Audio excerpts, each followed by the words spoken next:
क्या आप भी उन लोगों में से हैं जिन्हें अंधेरी रात में रोंगटे खड़े कर देने वाली कहानियां सुनना पसंद है? अगर हां, तो अपनी कुर्सी कसकर पकड़ लीजिए, क्योंकि आज जो कहानी मैं आपको सुनाने जा रहा हूं, वो सिर्फ मनोरंजन नहीं, बल्कि एक ऐसी चेतावनी है जो आपकी रातों की नींद उड़ा देगी। यह कहानी आपको सोचने पर मजबूर कर देगी कि क्या वाकई कुछ बातें सिर्फ कहानियां नहीं होती, बल्कि एक डरावनी हकीकत होती है जो हमारी दुनिया के साए में छिपी है। यह चैनल केवल मनोरंजन के लिए है। हम किसी भी तरह की अंधविश्वास को बढ़ावा नहीं देते, लेकिन कभी-कभी कुछ कहानियां इतनी गहरी छाप छोड़ जाती हैं कि उन पर विश्वास न करना भी मुश्किल हो जाता है। ये औरत का चक्कर है रवि भैया, औरत का चक्कर, मेरे दोस्त ने फुसफुसाते हुए कहा। उसकी आवाज में एक अजीब सी घबराहट थी। चुप साले, तुम्हें मजाक लग रहा है क्या? मैंने उसे डांटा, लेकिन मेरे अंदर भी एक अजीब सी बेचैनी थी। उसकी बात में कुछ ऐसा था जो मेरे दिल को छू गया था। शायद अगर यह सब तुम्हारे साथ होता ना, तब समझ आता, उसने पलट कर कहा। उसकी आंखों में एक गहरी उदासी थी। उसकी बात सुनकर मेरे रोंगटे खड़े हो गए। अरे चिल भाई, हम तो बस मजाक कर रहे थे। मैंने माहौल हल्का करने की कोशिश की, लेकिन उसकी आंखों में जो डर था वो मुझे परेशान कर रहा था। वैसे तेरी बात सुनकर मुझे भी एक कहानी याद आ गई। 5 साल पहले मेरे एक दोस्त अजय के साथ जो हुआ था, वो सुनकर मुझे भी यकीन हो गया कि कुछ बातें सिर्फ कहानियां नहीं होती, वो हकीकत का एक डरावना पहलू होती है। अजय शहर की भागदौड़ से दूर एक छोटे से गांव गया था, देवगढ़। यह गांव दिन के उजाले में जितना शांत और सुंदर दिखता था, रात के गहरे साए में उतना ही रहस्यमयी और डरावना लगने लगता था। गांव के चारों ओर घने जंगल थे, जिनकी सरसराहट रात में किसी फुसफुसाहट जैसी लगती थी। गांव के ठीक पीछे एक पहाड़ी पर एक पुराना खंडहर नुमा मंदिर था। उसकी टूटी हुई दीवारें और काई लगी सीढ़ियां बरसों पुरानी कहानियां बयां करती थीं। गांव वाले कहते थे कि उस मंदिर में कोई नहीं जाता था, खासकर रात में। वहां एक अजीब सी खामोशी पसरी रहती थी, मानो कोई अदृश्य शक्ति उसे घेरे हुए हो। एक रात गांव के सन्नाटे में खाना खाने के बाद अजय ने सोचा, जरा मंदिर के पास टहल लिया जाए। उसे लगा कि शायद वहां की ठंडी हवा उसे सुकून देगी। लेकिन जैसे जैसे वह मंदिर के करीब पहुंच रहा था, हवा में एक अजीब सी ठंडक घुलती जा रही थी, जो हड्डियों तक महसूस हो रही थी। उसने हिम्मत करके मंदिर की सीढ़ियां चढ़ना शुरू किया। हर सीढ़ी पर उसके कदमों की आवाज गूंजती थी, जो उस सन्नाटे को और भी गहरा बना रही थी। आखिरी सीढ़ी पर पहुंचते ही उसने देखा, एक बूढ़ा आदमी जमीन पर बेसुध सा लेटा हुआ था। मंदिर में घुप अंधेरा था, सिर्फ चांद की हल्की रोशनी पत्थरों पर पड़ रही थी। अजय ने उसे देखकर सोचा, शायद कोई साधु होगा जो तपस्या में लीन होगा। लेकिन जैसे ही वो पास गया, उस बूढ़े आदमी ने धीरे धीरे उठकर बैठना शुरू किया। उसकी हरकत इतनी धीमी और अजीब थी कि अजय के दिल की धड़कनें तेज हो गईं। बूढ़े आदमी की आंखों के नीचे गहरी कालिक थी, मानो उसने सदियों से नींद न ली हो। उसके चेहरे पर मांस नहीं, सिर्फ हड्डियां थीं, जो त्वचा के नीचे साफ दिख रही थी। ऐसा लग रहा था मानो भूख ने उसकी आत्मा चूस ली हो, उसे एक जीवित कंकाल बना दिया हो। उसकी सांसें इतनी धीमी थीं कि अजय को लगा कि वह कभी भी दम तोड़ सकता है। उसने अजय से कांपते हाथों से कहा, कुछ खाने को है? उसकी आवाज इतनी कमजोर थी कि मुश्किल से सुनाई दी। अजय के पास उस वक्त कुछ नहीं था। वह बस चुपचाप खड़ा रहा। उसकी आंखों में डर और हैरानी थी। बूढ़े ने अपना सिर दीवार से टिकाया और आंखें बंद कर ली, मानो उसने अपनी आखिरी उम्मीद भी खो दी हो।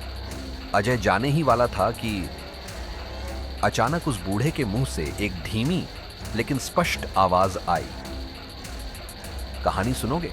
अजय थोड़ा डर गया, लेकिन उस बूढ़े की आंखों में एक अजीब सी चमक थी जो उसे अपनी ओर खींच रही थी। वह हिम्मत करके वहीं बैठ गया। बूढ़ा धीरे से उसकी ओर झुका और बोला, इस गांव के बगल में एक और गांव है, बिजौरा। वहां दो दोस्त रहते थे, वीर और करण। उसकी आवाज में एक अजीब सी खनक थी जो कहानी के साथ साथ और भी गहरी होती जा रही थी। दोनों ही बिगड़े हुए थे। जवानी का जोश और पैसे का घमंड उन्हें किसी की परवाह नहीं करने देता था। जहां जाते शराब, शबाब और रात की मस्ती ही उनका मकसद होता था। गांव में आए ही थे कि पहुंच गए शराब के ठेले पर। जैसे जैसे बोतलें खाली हो रही थीं, वैसे वैसे दिमाग सुन्न हो रहा था और उनकी जुबान बेलगाम होती जा रही थी। वीर ने नशे में धुत होकर कहा, करण, अब अगर आज रात कोई इंतजाम हो जाए ना तो मजा आ जाए। उसकी आंखों में वासना साफ झलक रही थी। करण ने हंसते हुए जवाब दिया, इस गांव में कौन देगा रे हमें लड़की, यहां तो सब शरीफ लगते हैं। तभी पीछे से एक भारी गहरी आवाज आई, दे दूं क्या लड़की? दोनों ने चौंक कर मुड़कर देखा। एक आदमी खड़ा था, लंबे बाल, बड़ी दाढ़ी और आंखों में एक अजीब सी चमक जो अंधेरे में भी साफ दिख रही थी। उसके चेहरे पर एक रहस्यमय मुस्कान थी। मेरा नाम रावस मियां, उसने अपनी भारी आवाज में कहा। तुम्हारा इंतजाम हो जाएगा, लेकिन कीमत देनी पड़ेगी, और वो कीमत सिर्फ पैसे नहीं होगी। वीर ने हंसकर कहा, पैसे की चिंता मत करो मियां, बस माल कड़क होना चाहिए। हम कीमत चुकाने को तैयार हैं। रावस मुस्कुराया।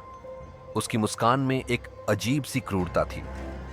ठीक है मियां, पश्चिम की तरफ जो बड़ा सा पुराना घर है, वहीं जाती है वो लड़की जो अब तक किसी मर्द की नहीं हुई। वो इतनी खूबसूरत है कि तुम्हारी आंखें चौंधिया जाएंगी। रावस बोला, पर एक वक्त पर एक ही आदमी जा सकता है, और याद रखना, उस घर से कोई भी चीज अपने साथ मत लाना। करण ने तुरंत कहा, आज मैं जाऊंगा, कल तू जाना। वीर ने हामी भरी और रावस को पैसे थमाए। उसकी आंखों में एक अजीब सी चमक थी। उस रात करण उस पुराने घर की ओर निकल पड़ा। जैसे जैसे वह घर के करीब पहुंच रहा था, हवा में एक अजीब सी बदबू घुलती जा रही थी, मानो कुछ सड़ रहा हो। घर बेहद डरावना था। टूटी दीवारें, मकड़ी के जाले और अंदर से आती धीमी टिमटिमाती रोशनी जो किसी भूतिया फिल्म के सेट जैसी लग रही थी। करण ने हिम्मत करके दरवाजा खटखटाया। एक बूढ़ी औरत ने दरवाजा खोला। उसकी आंखें ढंसी हुई थीं और उसके चेहरे पर झुर्रियों का जाल था। उसने बिना कुछ बोले हाथ से ऊपर जाने का इशारा किया। करण के दिल की धड़कनें तेज हो गईं, लेकिन नशे और वासना ने उसे आगे बढ़ने पर मजबूर किया। ऊपर कमरा ऐसा सजा था मानो सुहागरात हो। फूलों की खुशबू और धीमी रोशनी ने एक अजीब सा माहौल बना रखा था। करण ने दरवाजा बंद किया और पलंग पर बैठ गया। उसकी सांसें तेज चल रही थीं। थोड़ी देर बाद दरवाजा धीरे धीरे खुला और अंदर आई एक लड़की। उसकी सुंदरता देखकर करण के होश उड़ गए। उसकी आंखें, उसके होंठ, उसके बाल, सब कुछ इतना मोहक था कि करण अपनी सुध बुध खो बैठा। वो धीरे धीरे उसके पास आई और दोनों एक दूसरे में खो गए, समय और दुनिया को भूलकर। सुबह हुई। करण जागा तो लड़की गायब थी। कमरे में सिर्फ फूलों की बासी खुशबू और एक अजीब सी उदासी थी। बस दरवाजे पर वो बूढ़ी औरत खड़ी थी, पैसे मांगते हुए। उसकी आंखों में एक अजीब सी चमक थी जो करण को डरा रही थी। करण ने सारे पैसे दिए और वहां से चला गया। उसके मन में एक अजीब सी बेचैनी थी। शाम को उसने सब कुछ वीर को बताया। वीर की आंखों में लालच और वासना साफ झलक रही थी। वीर बोला, अब मेरी बारी। वह अगले दिन उस घर की ओर निकल पड़ा। उसके साथ भी वही हुआ। उसने भी उस लड़की को एक खूबसूरत अंगूठी और चूड़ियां तोहफे में दी। लेकिन सुबह जब वो जागा, उस बूढ़ी औरत के हाथ में वही अंगूठी और चूड़ियां थीं जो दोनों ने उस लड़की को तोहफे में दी थी। वीर के पैरों तले जमीन खिसक गई। उसके दिमाग में एक भयानक सच कौंध गया। वह चिल्लाते हुए भागा। उसकी सांसें फूल रही थीं। उसका दिल जोर जोर से धड़क रहा था और कुछ ही देर में खून की उल्टी कर वहीं सड़क पर मर गया। उसकी आंखें खुली रह गईं, मानो वह किसी भयानक सपने से जाग ही न पाया हो। अजय ने कांपते हुए पूछा, यह सब कब की बात है? उसकी आवाज में डर साफ झलक रहा था। बूढ़ा आदमी धीरे से हंसने लगा। उसकी हंसी में एक अजीब सी कड़वाहट थी। फिर अचानक उसकी आवाज बदल गई। वह पहले से कहीं ज्यादा गहरी और डरावनी हो गई। कोई 70 साल पुरानी नहीं बेटा, उसने कहा। उसकी आंखों में आंसू थे। सिर्फ 10 दिन पहले की बात है। अजय के रोंगटे खड़े हो गए और बूढ़े ने अपनी उंगलियों से अपनी छाती की ओर इशारा किया। मैं वही करण हूं। वो बूढ़ा जोर जोर से रोने लगा। उसकी आवाज में दर्द और पश्चाताप था। उस औरत ने हमारी जवानी पी ली। वो हर नए आदमी के यौवन से अपनी जिंदगी बढ़ाती है। वो एक पिशाचिनी है जो मर्दों की जवानी चूस कर अमर होती है। अजय के हाथ पैर सुन्न पड़ गए। उसकी आंखों के सामने वो बूढ़ा आदमी धीरे धीरे राख बन गया। हवा में घुल गया जैसे कभी था ही नहीं।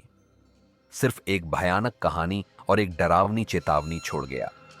कभी किसी अनजान गांव में रात बिताने जाओ तो उस घर की तलाश मत करना जिसके अंदर रोशनी जल रही हो, क्योंकि कभी कभी वो घर तुम्हारी जिंदगी नहीं, जवानी चाहता है। वह तुम्हारी आत्मा को निगलने के लिए तैयार बैठा होता है। अगर आपको यह कहानी सुनकर रोंगटे खड़े हो गए हैं तो इस वीडियो को लाइक करें और अपने उन दोस्तों के साथ शेयर करें जो डरावनी कहानियों के शौकीन हैं। कमेंट्स में हमें बताएं कि आपको यह कहानी कैसी लगी और क्या आप ऐसी और खौफनाक कहानियां सुनना चाहेंगे।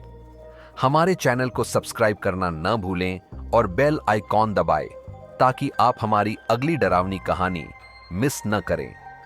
याद रखें, कुछ रहस्य अंधेरे में ही अच्छे लगते हैं। उन्हें कुरेदने की कोशिश मत करना।